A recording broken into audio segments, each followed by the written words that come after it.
My name is Jensine, 36 years old and currently the CEO of a successful software company. The oceanfront mansion I just purchased in California stands as a testament to my decade of relentless work. 10 years ago, my brother Dylan cut me out of his life, calling me trash. Yesterday, he and his wife Olivia showed up at my gate, suitcases in hand, announcing they were moving in. I just smiled and pressed the button to lock the gate. Before I share my journey, let me know where you are watching from and hit like if you have ever been betrayed by family. I grew up in a middle-class suburban neighborhood outside of Chicago. Our house was nothing fancy, just a modest three-bedroom home with a small backyard where Dylan and I would spend countless summer days playing catch and building makeshift forts. Dylan was 4 years older than me, and from my earliest memories, he was my hero. He had this confident smile and a way of making me feel safe, even when our parents were fighting in the other room. Dylan always looked out for me. When I was being bullied in third grade by a girl named Vanessa who kept stealing my lunch, Dylan, then in seventh grade, waited with me after school and firmly told her to stop. He didn't threaten or intimidate. He just had this natural authority that made people listen. That was my brother, protective but never cruel. Our parents, David and Marie, worked hard to provide for us. Dad was an accountant at a local firm, and Mom taught second grade at the elementary school a few blocks from our house. They were good people who loved us, but they argued frequently about money and my father's long working hours. Despite the tension, our home was filled with love and family dinners were mandatory every night. I remember Dylan teaching me how to ride a bike when I was 6. He ran alongside me for hours, holding the back of the seat until I finally got the hang of it. When I made it all the way down the street without falling, the pride in his eyes made me feel like I had conquered the world. That's the brother I knew growing up, patient and kind. Our world shattered when I was 16 and Dylan was 20. Our parents were driving home from their anniversary dinner when a drunk driver ran a red light and hit their car at full speed. They died instantly. I still remember the police officers standing at our door, their faces solemn as they delivered the news that changed our lives forever. Dylan was attending the local community college at the time, studying business with plans to transfer to a 4-year university. After our parents died, he immediately dropped out to work full-time. He took a job as an assistant manager at a retail store, working long hours to keep a roof over our heads and food on the table. The life insurance money helped, but it wasn't enough to sustain us long term. Overnight, my brother became my guardian, my parent, and my lifeline. I watched him age years in those first few months, the carefree smile replaced with worry lines that seemed permanently etched on his forehead. He never complained, but I saw the sacrifice he was making, the dreams he was putting on hold for me. I tried my best not to be a burden. I kept my grades up, took on household chores, and got a part-time job at a local cafe on weekends to help with expenses. I wanted Dylan to know that his sacrifice wasn't in vain, that I was worth it. Every achievement of mine was dedicated to him, a small way of saying thank you for giving up his youth for me. When I was 19 and in my first year at the state university, studying on a partial scholarship, Dylan met Olivia. She came into the electronics store where he had been promoted to manager, looking for a new laptop. According to Dylan, it was love at first sight. Within weeks, they were inseparable. Olivia was beautiful, with long, dark hair and an infectious laugh. She worked as a dental hygienist and seemed to bring light back into Dylan's life. For that alone, I was grateful. The first few times we met, she was warm and friendly, asking about my studies and seeming genuinely interested in getting to know me. But as their relationship progressed, I began to notice subtle changes. Olivia would make small comments about how much Dylan did for me, framing them as compliments, but with an undertone that made me uncomfortable. "It's so amazing how Dylan sacrificed everything for you," she would say, her smile not quite reaching her eyes. Not many brothers would do that. At first, I brushed it off as her way of praising Dylan, but over time, these comments became more frequent and less subtle.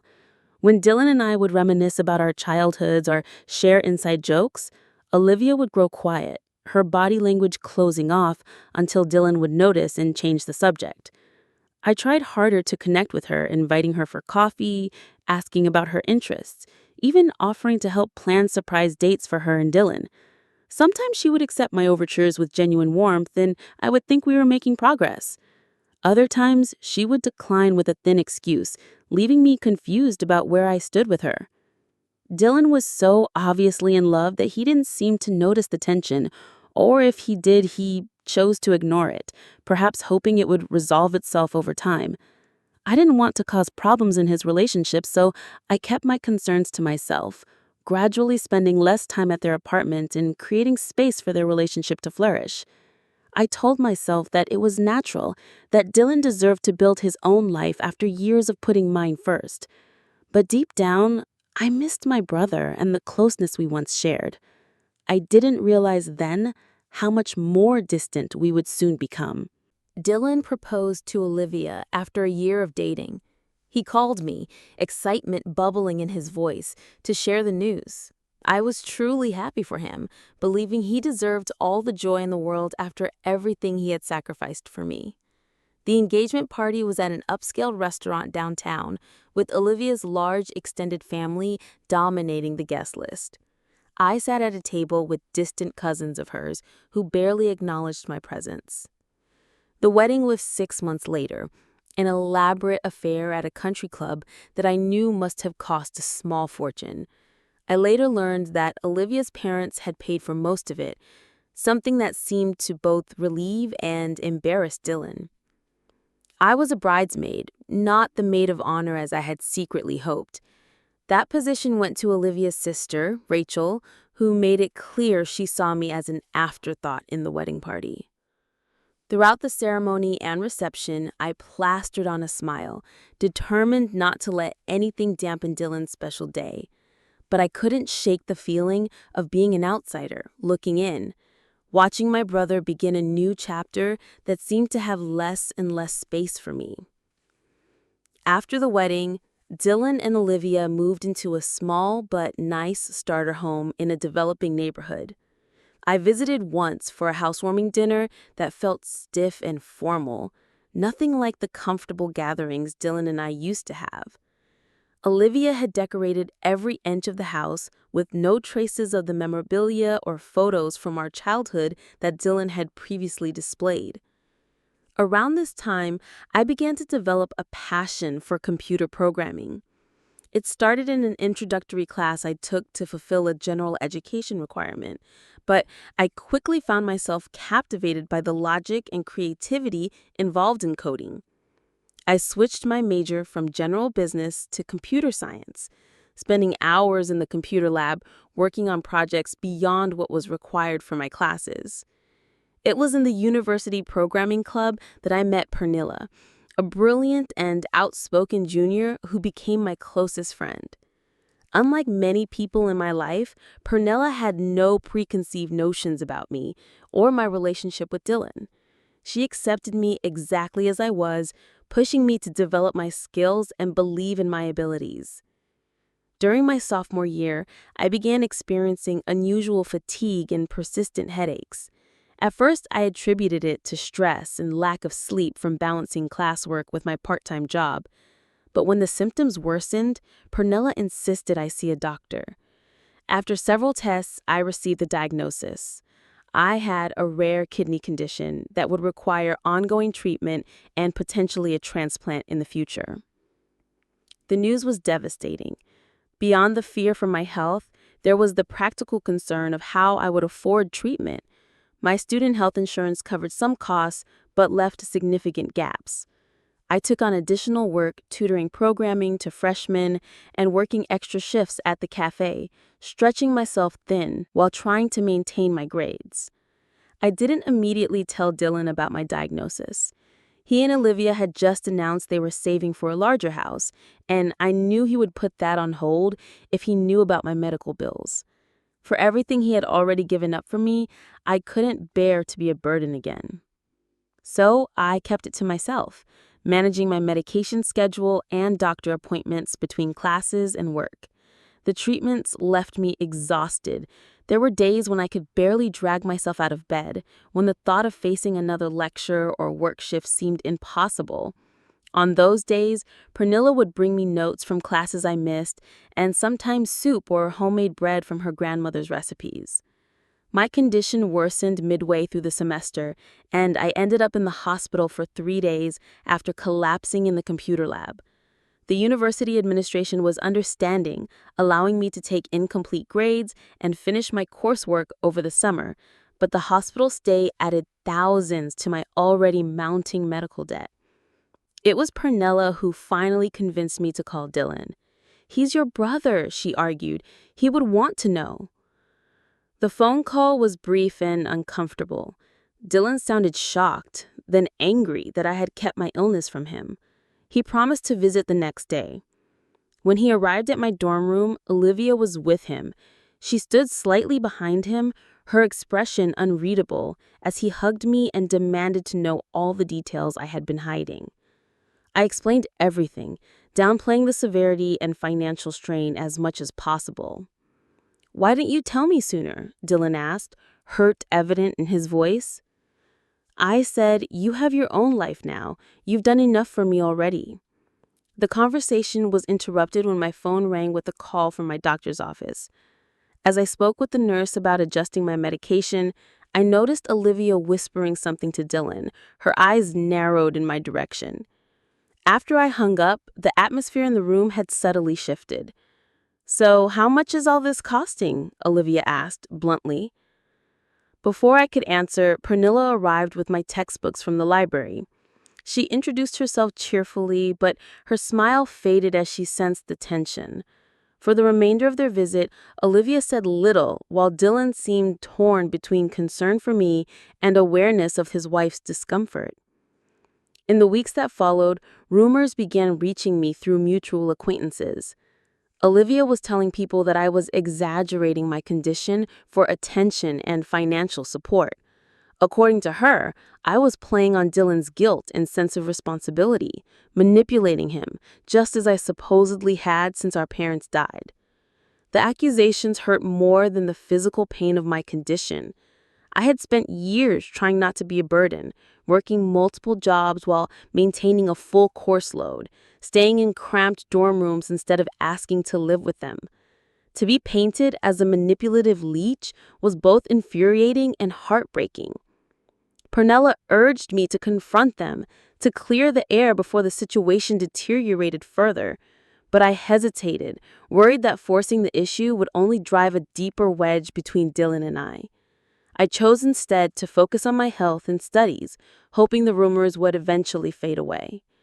It was a decision I would come to regret. As my health stabilized with a new treatment regimen, I threw myself back into my studies with renewed determination. The programming projects that had once been a passionate hobby became my lifeline, a way to prove my worth, not only to others, but to myself. I spent countless hours in the computer lab, developing applications and honing my skills. The university announced a programming competition with a small scholarship as the prize. Without telling anyone, I entered with an application I had been developing since my diagnosis, a health tracking system for patients with chronic conditions. The app allowed users to monitor symptoms, medication effectiveness, and health patterns, generating reports that could be shared with healthcare providers. To my surprise and delight, I won first place. The scholarship wasn't large, only $5,000, but it covered a significant portion of my medical expenses for the semester. More importantly, the recognition validated my abilities and the direction I had chosen for my education. For the first time since my diagnosis, I felt a genuine sense of optimism about my future. Dylan's 26th birthday was approaching, and despite our increasingly strained relationship, I wanted to do something special for him. Over the course of 3 months, I saved every extra dollar from my tutoring and cafe jobs, eventually accumulating enough to buy him a watch he had admired in a department store window. It wasn't a luxury brand, but it was elegant and professional, the kind of accessory that would look perfect with the management position he had recently been promoted to. I wrapped the gift carefully and drove to Dylan and Olivia's house for the birthday dinner they were hosting.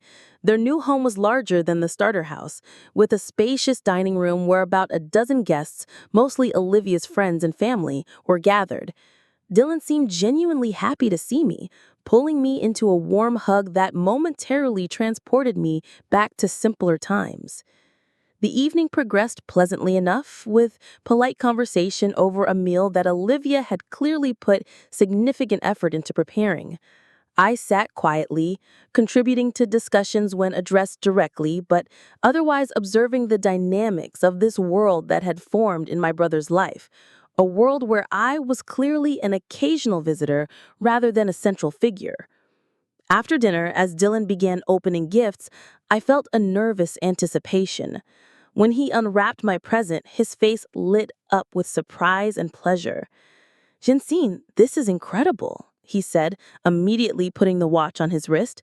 "You shouldn't have spent so much." I smiled, relieved and happy that my gift had hit the mark. "You deserve it," I said simply. The moment of warmth was shattered seconds later when Olivia's voice cut through the room. "Speaking of expensive items, has anyone seen my sapphire earrings, the ones my grandmother gave me? I can't seem to find them anywhere." The question seemed innocent enough, but something in the way she looked directly at me as she asked it sent a chill down my spine. The conversation continued around us, with various guests suggesting places she might have left them. "The strange thing is," Olivia continued, louder now, ensuring everyone could hear, "is they were in my jewelry box last week, and the only person who has been in our bedroom since then is Jensine when she used our bathroom earlier." The room fell silent. All eyes turned to me, and I felt my face grow hot with humiliation and shock. "What are you talking about?" I asked, my voice barely above a whisper. Olivia maintained a look of regretful concern, as though she hated to bring this up but felt she had no choice. "I'm not accusing you of anything, Jensine. I'm just stating facts. The earrings were there, you were in our room, and now they're gone." Dylan looked between us, confusion and discomfort evident on his face. "Olivia, I'm sure there's another explanation. Jensine would never what, Dylan? Take something that doesn't belong to her? Like she's been taking your support, your time, your money for years? Face it, she's been using you since your parents died." The accusation hung in the air like poison gas. I couldn't breathe, couldn't think clearly through the roaring in my ears. The guests shifted uncomfortably, some averting their eyes, others watching with poorly disguised interest in the unfolding drama. "I didn't take anything," I finally managed to say, my voice stronger now, fueled by the injustice of the accusation. "Right, just like you never exaggerated your so-called condition to get Dylan's sympathy and money. Some of us see through you, Jensine. You're trash, using your own brother like an ATM while contributing nothing to this family." I looked to Dylan, expecting, hoping that he would defend me. Instead, he stood frozen, his expression unreadable. The silence stretched between us, growing heavier with each passing second. When he finally spoke, his words weren't what I had desperately needed to hear. "Jensine, did you take the earrings?" he asked, his voice low and serious. The fact that he even had to ask broke something inside me. "No, Dylan, I would never steal from you or anyone else. How could you even think that?" "Then why are they missing?" Olivia demanded. "They were valuable, a family heirloom." "I don't know," I said, tears welling in my eyes despite my effort to remain composed. "Enough," Dylan said suddenly, his voice sharp. He turned to Olivia. "Are you absolutely certain they were in your jewelry box? Could you have worn them recently and forgotten?" For a brief moment, I felt a surge of relief that he was questioning Olivia's story. But then she produced her phone, showing him something on the screen. "Here," she said, "a photo from 3 days ago. I'm wearing them at Rachel's dinner party. And here's a text to my sister yesterday morning saying I was planning to wear them tonight but needed to find the right outfit. They were in my jewelry box." Dylan's face hardened. He turned to me, and the look in his eyes was one I had never seen before, a coldness that made me take a step back. "Jensine, if you took them, just say so. We can handle this privately." I didn't take anything, I insisted, my voice rising with frustration and hurt. Why would I steal from you after everything you've done for me? Why would I risk our relationship over a pair of earrings? What relationship? Olivia interjected. The one where you call whenever you need money? The one where you make Dylan feel guilty for having his own life? That relationship? The argument escalated quickly. Guests began to awkwardly excuse themselves, slipping out the front door as our voices grew louder. Through my tears, I tried repeatedly to defend myself, to make Dylan remember all the years of trust between us. But with each denial, Olivia became more insistent, her accusations more vicious. "You're nothing but a parasite," she hissed. "Dylan gave up everything for you. And how do you repay him? By stealing from his wife? You're trash, Jensine. Absolute trash." Something in Dylan snapped at that moment. He slammed his fist into the wall beside me, the sound making me jump in fear. His face was contorted with the rage I had never seen before. "Get out," he said, his voice trembling with emotion. "Get out of our house right now. I can't do this anymore. I'm done." "Dylan, please," I begged, unable to believe what was happening. "I'm your sister. I would never steal from you." "Get out," he shouted. "I don't want to see you anymore. I've done enough for you. We're finished." Stunned and shaking, I gathered my purse and car keys. As I moved toward the door, I looked back at my brother one last time, hoping to see some sign of the person who had taught me to ride a bike, who had held me while we both cried at our parents' funeral. But the man staring back at me was a stranger, his eyes cold and distant. "Don't call me. Don't contact me. We're done." I walked out into the night, got into my car, and somehow managed to drive through a blur of tears. 10 years of unwavering support and love had just been severed in an instant over a lie I couldn't disprove. The weight of that betrayal felt like it would crush me entirely. The days following Dylan's birthday party passed in a haze of disbelief and pain. I returned to my cramped dorm room, but the space felt suffocating with the weight of what had happened. Pernilla, sensing something was terribly wrong, showed up at my door with coffee and sat patiently while I recounted the entire horrible evening through broken sobs. "You can stay with me," she offered without hesitation. "My roommate moved out last month and I haven't found a replacement yet. The apartment is small, but there's room for both of us." I protested weakly, not wanting to impose, but Pernilla was insistent. 2 days later, I moved my meager belongings into her modest 2-bedroom apartment near campus. The second bedroom was hardly larger than a closet, with just enough space for a twin bed and a small desk, but it was a sanctuary when I needed it most. The first few weeks were the hardest. I would wake up each morning with a momentary sense of normalcy before the reality of what had happened came crashing back in. I tried calling Dylan repeatedly, leaving voicemails, pleading for a chance to talk things through. Each call went unanswered, and eventually I discovered he had blocked my number entirely. I even drove to his house once, desperate for a face-to-face conversation, but no one answered the door despite the cars in the driveway. As I turned to leave, I glimpsed Olivia watching me from an upstairs window, her expression unreadable before she let the curtain fall back into place. Depression settled over me like a heavy blanket. I struggled to attend classes, to complete assignments, to maintain the scholarships that were keeping me in school. The thought of losing my education on top of losing my only family was terrifying enough to push me through the motions, but my heart wasn't in it. Pernilla became my lifeline during those dark days. She would gently but firmly wake me when I overslept, bring me food when I forgot to eat, and sit with me through nights when sleep seemed impossible. Without her unwavering support, I might have given up entirely. "You can't let them win," she would tell me firmly when I was at my lowest. "You can't let them define who you are or what you're worth."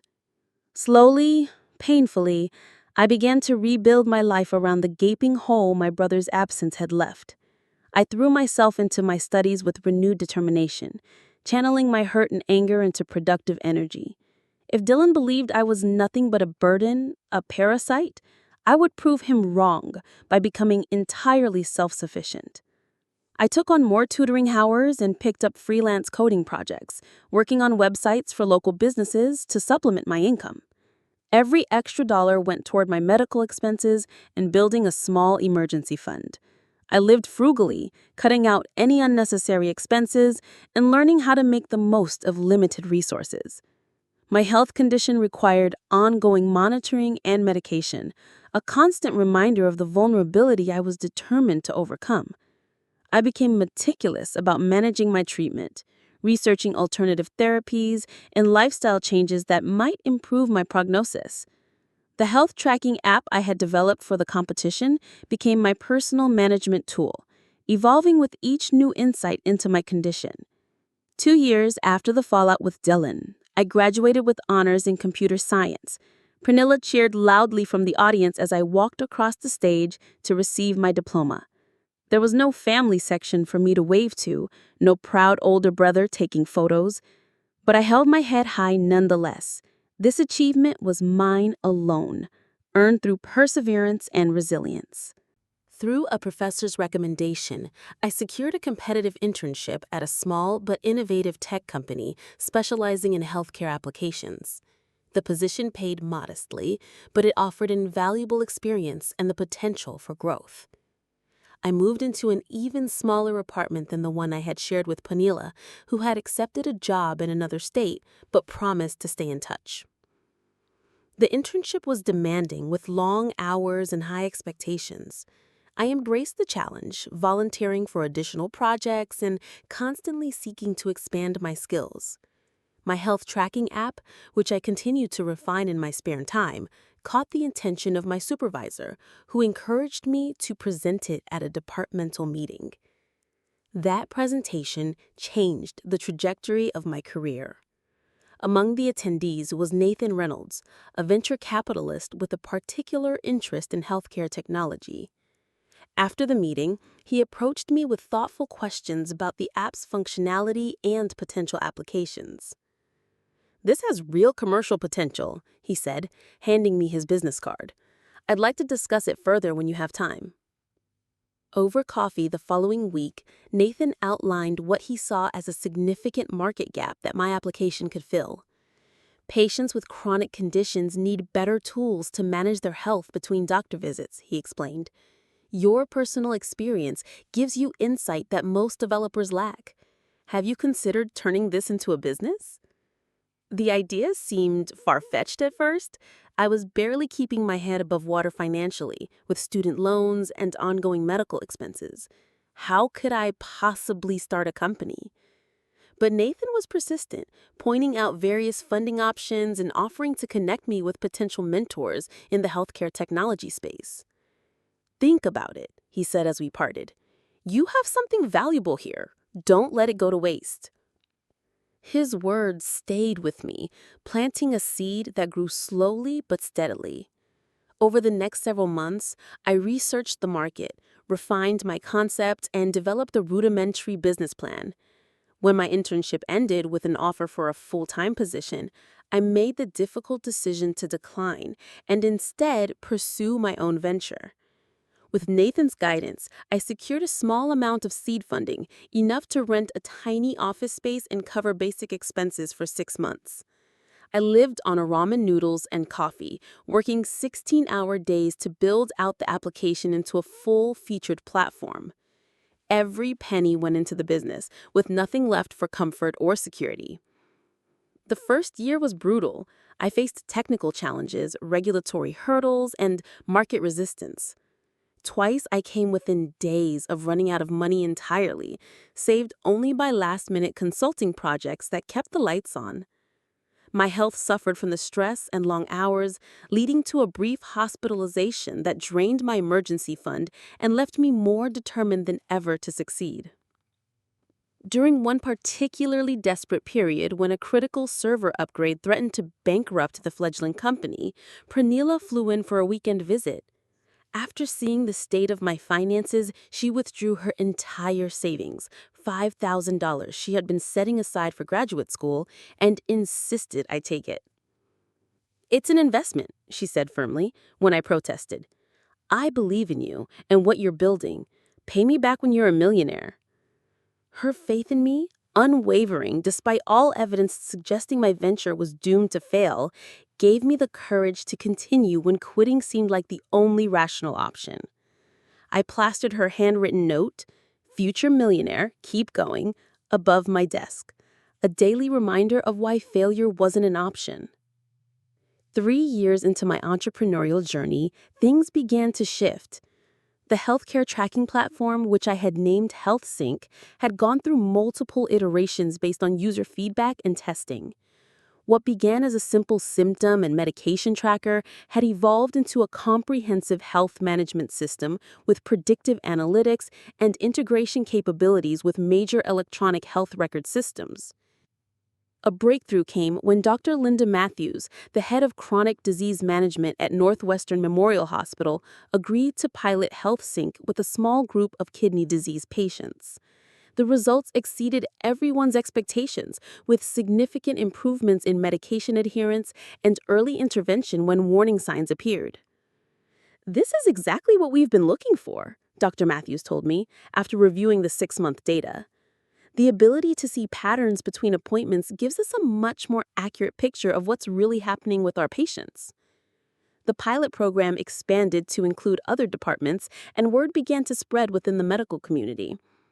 A feature article in a respected healthcare technology journal brought attention from hospitals across the country. Suddenly, I was fielding calls from institutional clients interested in enterprise-level implementations. To meet the growing demand, I needed to expand. I hired 3 developers, rented a larger office space, and brought on the sales director with healthcare industry experience. Each new hire was both exhilarating and terrifying, representing both growth potential and increased financial responsibility. The company grew steadily, adding new features and capabilities based on feedback from medical professionals and patients. We developed specialized modules for different chronic conditions, expanding beyond my original focus on kidney disease to include diabetes, heart disease, and autoimmune disorders. 5 years after founding the company, we secured our first major round of funding, $15 million from a group of investors led by Nathan, who had remained a steadfast advisor and champion of the business. The influx of capital allowed us to accelerate product development and expand our market reach. By year 6, HealthSync had become a recognized name in healthcare technology. I was invited to speak at industry conferences, sharing insights about patient-centered design and the intersection of technology and healthcare. Magazine profiles described me as a healthcare tech innovator and one to watch in the digital health revolution. The irony wasn't lost on me that my greatest professional success had grown directly from my personal health struggles, the very thing Olivia had accused me of exaggerating for attention and support. The condition that had once threatened to derail my life had become the foundation of a thriving business helping thousands of patients better manage their health. As the company's success grew, so did my personal financial stability. I moved from my tiny apartment to a comfortable condo, bought a new car to replace the unreliable used model that had carried me through the lean years, and finally began addressing the mountain of medical debt I had accumulated. For the first time since my parents died, I felt truly secure. 7 years into building HealthSync, we received an acquisition offer from one of the largest healthcare technology companies in the country. After careful consideration and consultation with my leadership team, I decided to decline. HealthSync had become more than just a business to me. It was a mission, and I wasn't ready to relinquish control of its direction. Instead, we pursued another round of funding to fuel continued expansion. The company valuation reached $200 million, a number so far beyond my wildest expectations that it seemed almost unreal. My equity stake made me wealthy on paper, though I continued to live relatively modestly, reinvesting most profits back into the business. With financial security came improved health. I could afford the best specialists and treatments, no longer having to ration medication or postpone appointments due to cost concerns. My kidney function stabilized, and while I would always need monitoring and management, the immediate threat of serious decline had receded. After nearly a decade of nonstop work and sacrifice, I finally allowed myself to consider what personal success might look like beyond the business.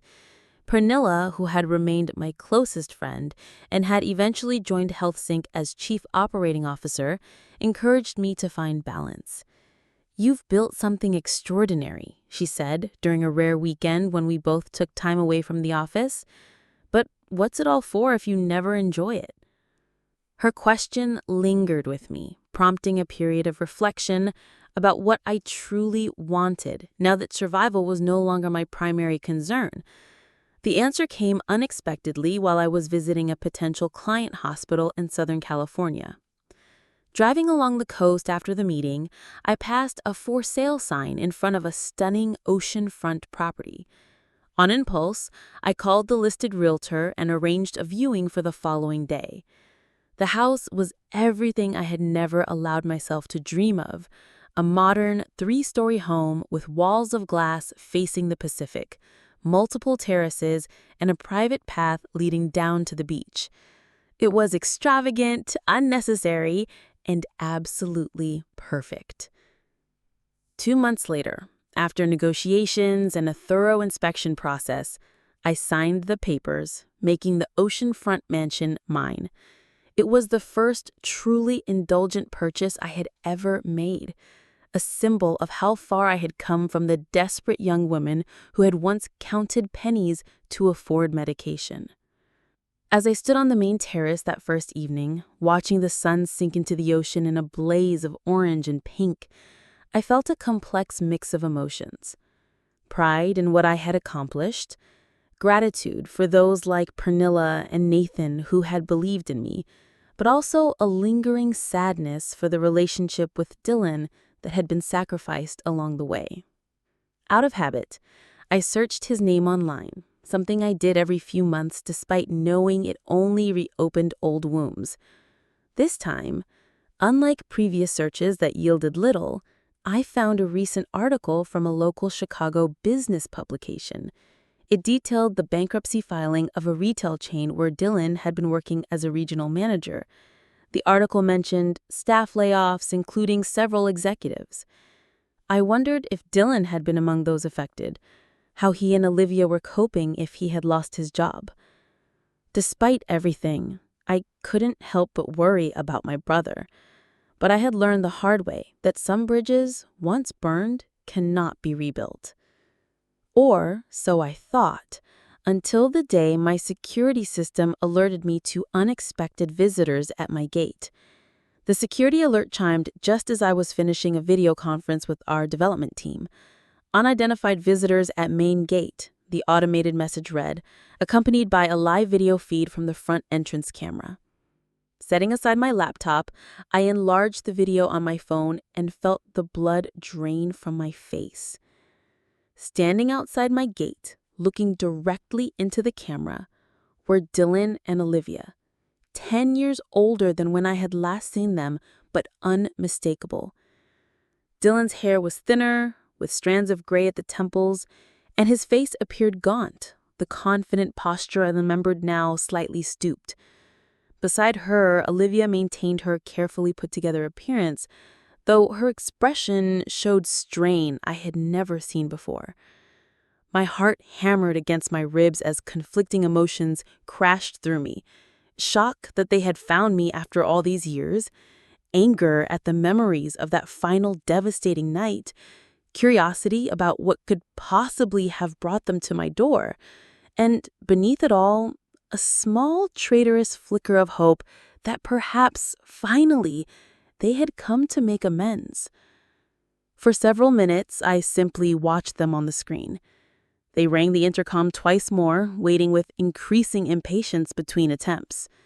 I could have ignored them, pretended I wasn't home, but some combination of morbid curiosity and a desire for closure pushed me to respond. I pressed the intercom button. Yes? My voice sounded steadier than I felt.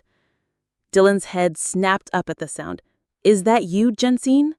His voice, transmitted through the security system, carried the same familiar timbre that had once represented safety and love. What do you want, Dylan? I asked, not confirming or denying my identity, though it was obviously me. He shifted uncomfortably, glancing at Olivia before responding. We need to talk to you. Can we come in? About what? It's been 10 years. I thought we were, as you put it, done. Please, Jensine, he said, and I was surprised to hear a note of desperation in his voice. It's important. Against my better judgment, against Pernilla's explicit advice to never let toxic people back into your life, I decided to hear them out. But I would do it on my terms, maintaining the physical and emotional distance necessary to protect myself. Wait there, I said. I'll come out. I took my time changing from my work-at-home outfit into a simple but elegant dress, applying light makeup and slipping on the understated diamond earrings that had been a gift to myself when HealthSync secured its major funding. My appearance shouldn't matter, I knew that, but I couldn't deny wanting them to see how well I had done without them. When I finally walked down the curved driveway to the gate, Dylan's eyes widened slightly. Whatever he had expected, it wasn't the confident, successful woman who stood before him. I remained on my side of the gate, making no move to open it. Hello, Dylan. Olivia.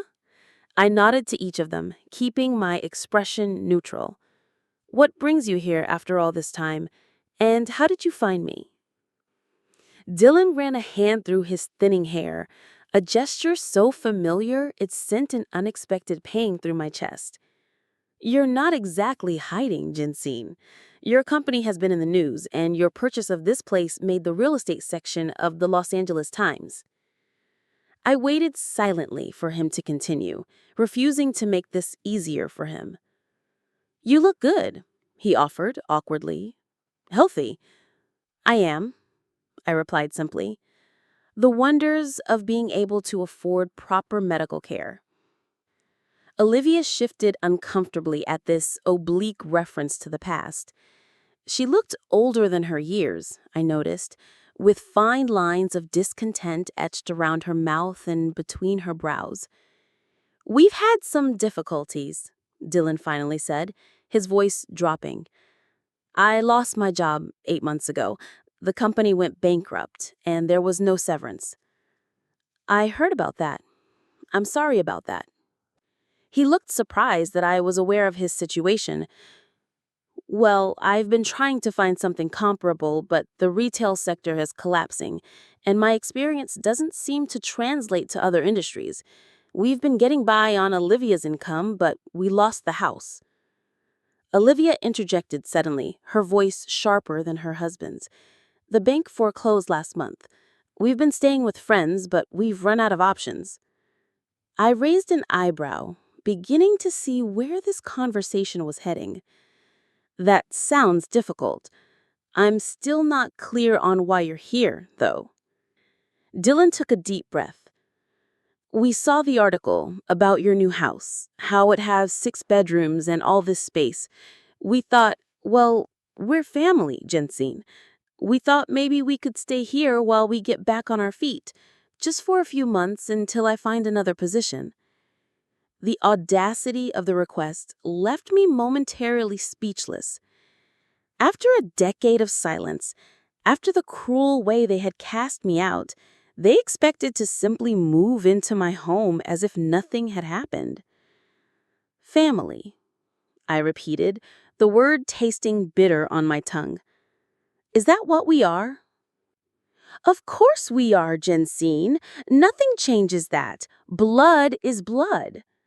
Blood didn't seem to matter much when you called me trash and told me never to contact you again. I replied, my voice level despite the emotion churning inside me. Olivia stepped forward, arms crossed defensively. That was a long time ago. People say things they don't mean when they're angry. 10 years is a long time to be angry, Olivia, I pointed out. I called. I wrote letters. I even came to your house once. You watched me from the window and didn't answer the door. Dylan at least had the grace to look uncomfortable at this. We made mistakes, Jensine. We all did. But right now, we need help, and you're in a position to provide it. The upstairs guest suite would be perfect, Olivia added, startling me with her presumption. The one with the ocean view that was featured in the magazine spread. We'd stay out of your way, of course. I stared at her, wondering if she truly didn't understand the magnitude of what she was asking, of the hurt they had caused. So let me make sure I understand, I said slowly. You accused me of stealing, called me trash, cut me out of your lives for a decade while I struggled with illness and poverty, and now you want to live in my oceanfront mansion because you've fallen on hard times? When you put it like that, it sounds terrible, Dylan said, frowning. But that's all in the past. We should move forward. Move forward? I repeated. Without acknowledging what happened? Without an apology? Fine. I'm sorry, Olivia said, the words coming out clipped and insincere. Is that what you want to hear? I'm sorry. Now, can we discuss the living arrangements? We have suitcases in the car. Her attitude ignited a slow-burning fury in me. What exactly are you sorry for, Olivia? For accusing me of theft? For calling me trash? For turning my only family against me when I was sick and vulnerable? Look, it was a misunderstanding, she said, glancing away. I was upset about the earrings. A misunderstanding? I echoed. Did you ever find those earrings, by the way? Olivia's gaze darted to Dylan and back to me. No, but that's not relevant now. It seems pretty relevant to me, I insisted. You destroyed my relationship with my brother over those earrings. They were my grandmother's, she snapped. They were valuable and sentimental. I was upset. So upset that you accused me without evidence. So upset that you told people I was faking my illness for attention. I never said that. She protested, but her expression gave her away. You did, I said quietly. And people told me. Do you have any idea what it's like to be sick, scared, and alone, and then hear that your own family is telling people you're making it all up? Dylan stepped in, clearly uncomfortable with the direction of the conversation. Jensine, please, whatever happened in the past, we need help now. You've done well for yourself. This house is massive. Surely you can spare some space for family in need. Where was this concern for family when I needed help? Where was this generous spirit when I was working 3 jobs to pay for medication and tuition, when I was living on ramen noodles and pulling all-nighters to keep my scholarship? That was different, Dylan argued. You were young, in school. It was a natural struggle everyone goes through. Being abandoned by my only family while dealing with a serious medical condition was not a natural struggle. It was the result of choices you made, choices that hurt me deeply. Are you really going to punish us now just because you're bitter about the past? Olivia demanded, her facade of politeness cracking. Because you have money now and we don't? This isn't about money, I said. This is about respect, trust, and accountability, none of which you've shown. So you're just going to turn us away? Dylan asked, disbelief coloring his voice. Leave your own brother homeless out of spite? I never said that, I replied, but I'm not inviting people who have shown zero remorse into my home to take advantage of me again. Again? Olivia's voice rose. When did we ever take advantage of you? Dylan sacrificed everything for you after your parents died. Everything. His education, his career prospects, his youth. And this is how you repay him? I was grateful for everything Dylan did, I said, keeping my voice steady. I worked hard not to be a burden. I got scholarships, jobs, did everything I could to stand on my own. And when I finally needed help, when I was sick and scared, you convinced him I was manipulating him.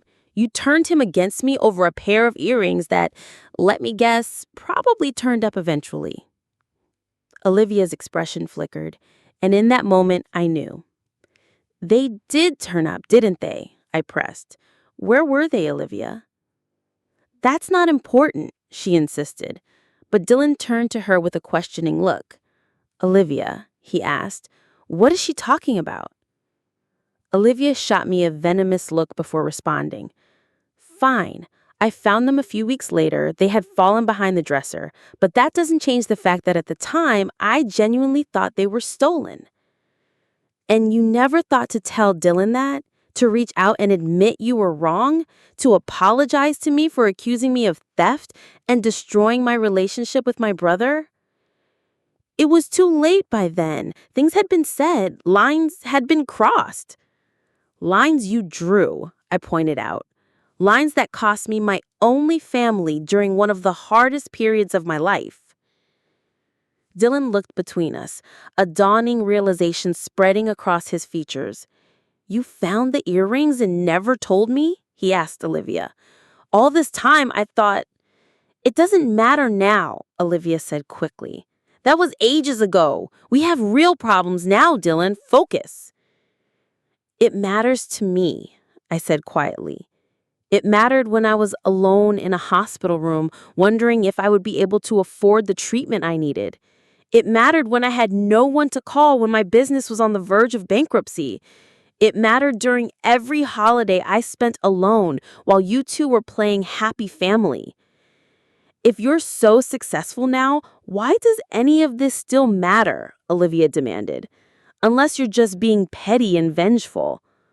Wanting accountability isn't petty, and expecting an actual, sincere apology before considering helping someone who hurt you isn't vengeful. It's self-respect. Fine, Dylan said, frustration evident in his voice. We're sorry, truly sorry. Is that enough? Will you help us now? I studied my brother, searching for the genuine remorse I needed to see. Instead, I found impatience and entitlement. The apology clearly a means to an end, rather than a true acknowledgement of the pain they had caused. If you were truly sorry, I said softly, you wouldn't be asking what my help would cost you. You would be offering your apology freely, without expectation of reward. The fact that you see it as a transaction tells me everything I need to know. So you're just going to leave us with nothing? Dylan asked, anger creeping into his tone. After everything I did for you growing up? After I gave up my future to raise you? That's cold, Jensine. Selfish and cold. His words stung, but I refused to let them penetrate the armor I had built over years of self-reliance. I never asked you to give up your future, Dylan. I would have gone into foster care if necessary. You chose to become my guardian. And while I was and am grateful for that, it doesn't give you the right to hurt me and then expect me to welcome you with open arms a decade later when you need something. This is ridiculous, Olivia huffed. We knew you would be like this, holding grudges, playing the victim. Some things never change.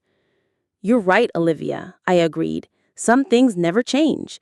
Like your inability to take responsibility for your actions, like your willingness to manipulate situations to your advantage regardless of who gets hurt. I turned to Dylan, feeling a profound sadness beneath my resolve. In their faces, I could see not just the decade that had passed, but the fundamental character that time had only made clearer. They had not changed, but I had. With quiet resolve, I pressed the button on my phone that locked the security gate more firmly. The soft click carried a finality that seemed to surprise Dylan and Olivia. I am not the desperate, vulnerable young woman you discarded 10 years ago, I said, my voice steady and clear. I am not trash. I never was, and I will not be treated as such, not even by people who share my blood. So that's it? Dylan demanded, anger finally overtaking his calculated appeal. You have this massive house and you won't help your own brother? I didn't say I wouldn't help you, I clarified. I said I wouldn't allow you to move into my home and continue the same unhealthy patterns that destroyed our relationship in the first place. I opened my wallet and removed a business card. This is the contact information for a financial advisor who specializes in helping people rebuild after bankruptcy. I will pay for 3 months of counseling with her. She can help you develop a sustainable plan moving forward. I slid the card through the gate. Dylan made no move to take it, but Olivia snatched it up, examining it with a mix of disbelief and disdain. I will also pay for a week at the extended stay hotel down the coast while you figure out your next steps. It's clean, comfortable, and will give you space to work with the financial advisor. A hotel? Olivia repeated incredulously. You think a week in a hotel solves anything? It solves your immediate housing crisis, I pointed out. The rest is up to you. The same way my future was up to me when you both abandoned me. This is not what family does, Dylan insisted, his face flushed with what could have been anger or shame, perhaps both. Family doesn't cut someone off for 10 years and then expect to be welcomed with open arms when they need something. Family doesn't call someone trash and then demand their assistance. Family respects boundaries and takes responsibility for their actions. That's what I'm doing right now, setting healthy boundaries and taking responsibility for my own well-being. You've changed, Dylan said, and I couldn't tell if it was an accusation or an observation. Yes, I agreed, I have. Necessity and hardship will do that, but my core values haven't changed. I still believe in helping others, in compassion, in second chances, but I also believe in self-respect and accountability. I took a step back from the gate. My offer stands, a week at the hotel and 3 months with the financial advisor. If you want to rebuild our relationship, that will take time, honesty, and genuine remorse, not demands and entitlement. The choice is yours. Dylan stared at me for a long moment, a complex mix of emotions crossing his face. For a fleeting second, I thought I saw a glimmer of the brother I had once known and loved, a hint of recognition of the pain he had caused. But then, Olivia pulled at his arm. Let's go, she said. She's clearly not interested in helping family. We'll figure something out ourselves. Take the hotel, Dylan, I said softly. It doesn't mean you're giving up your pride. It means you're accepting help that's offered with clear boundaries. He hesitated, visibly torn. Finally, he nodded once, a curt, almost imperceptible movement. The hotel. But this conversation isn't over, Jensine. It never really began, I replied. A real conversation would involve listening, understanding, and genuine remorse. When you're ready for that, you know where to find me. They walked back to their car, a modest sedan with California rental plates loaded with what appeared to be hastily packed suitcases. As they drove away, I felt a weight simultaneously lift from and settle onto my shoulders. The paradoxical lightness of standing my ground and the heaviness of knowing that some wounds may never fully heal. In the month that followed, I received a terse text from Dylan confirming they had checked into the hotel. I arranged for the financial advisor to contact them directly, removing myself as the intermediary. According to her discreet updates, they attended 2 sessions before Olivia refused to continue, though Dylan returned for a third on his own. 5 weeks after their appearance at my gate, I received an email from Dylan. Unlike our confrontation, his written words carried a thoughtfulness that suggested he had been reflecting on our interaction. "I have been thinking about what you said," he wrote, "about accountability and genuine remorse. I realize now that I never truly faced the hurt I caused you. It was easier to believe Olivia's version of events, to cast you as the problem, rather than acknowledge my own failure as your brother and protector. The truth is, I was overwhelmed by the responsibility of raising you, resentful of the sacrifice, and Olivia's accusations gave me an excuse to walk away from that burden.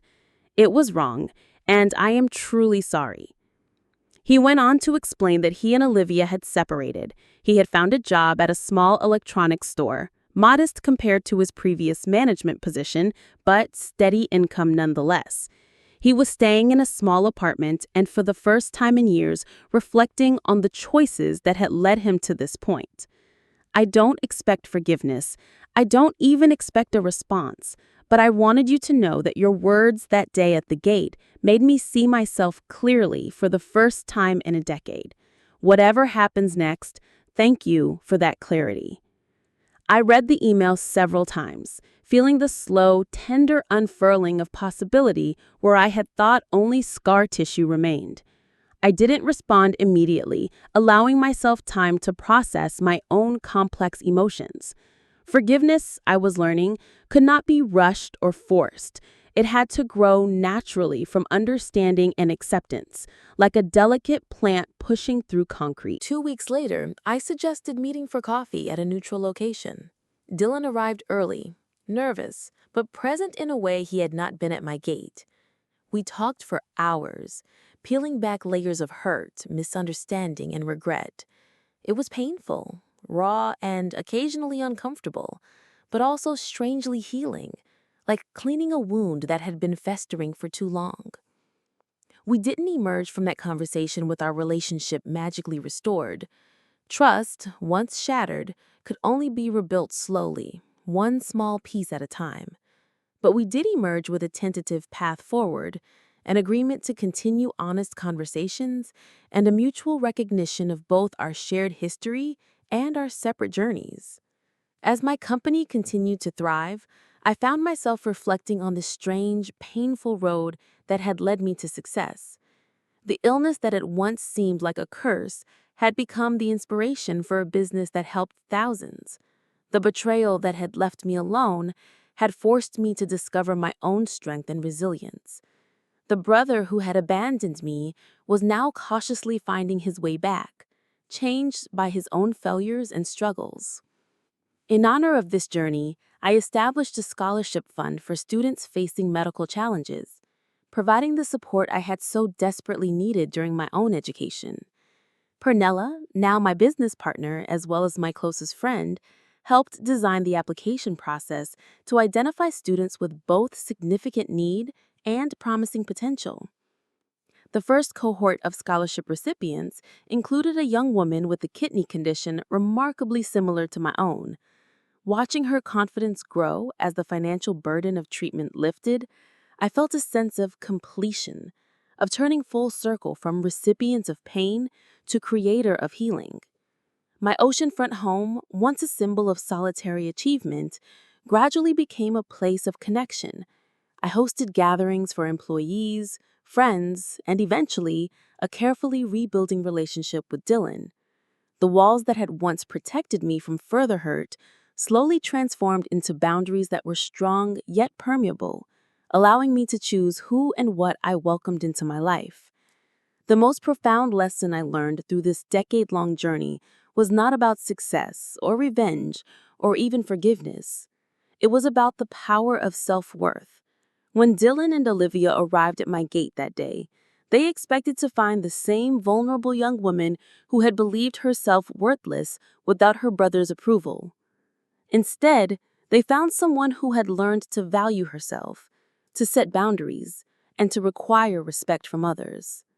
True healing, I discovered, doesn't come from external validation or even from forgiveness alone. It comes from rebuilding your sense of self after it has been shattered, from learning that your worth is inherent and not dependent on others' perceptions. The mansion, the successful company, the financial security, these were all meaningful achievements.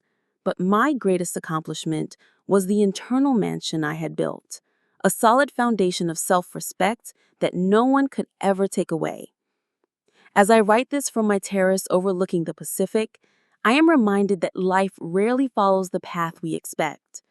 Pain can become purpose, rejection can lead to resilience, and sometimes the family we build through choice can be stronger than the one we are born into. The ocean below me constantly changes, waves rebuilding themselves after crashing against the shore, a continuous cycle of destruction and renewal that mirrors our human journey through hardship to healing. What about you? Have you ever had to stand firm in your self-worth against people who once hurt you? Did you find it difficult to set boundaries with family members? Share your experiences in the comments below and let me know if my story resonated with you. If you found value in what I've shared today, please like and subscribe to support more stories of resilience and transformation. Remember, your worth is not determined by those who failed to see it, but by your courage to honor it regardless. Thank you for joining me on this journey, and I wish you strength in your own path to healing.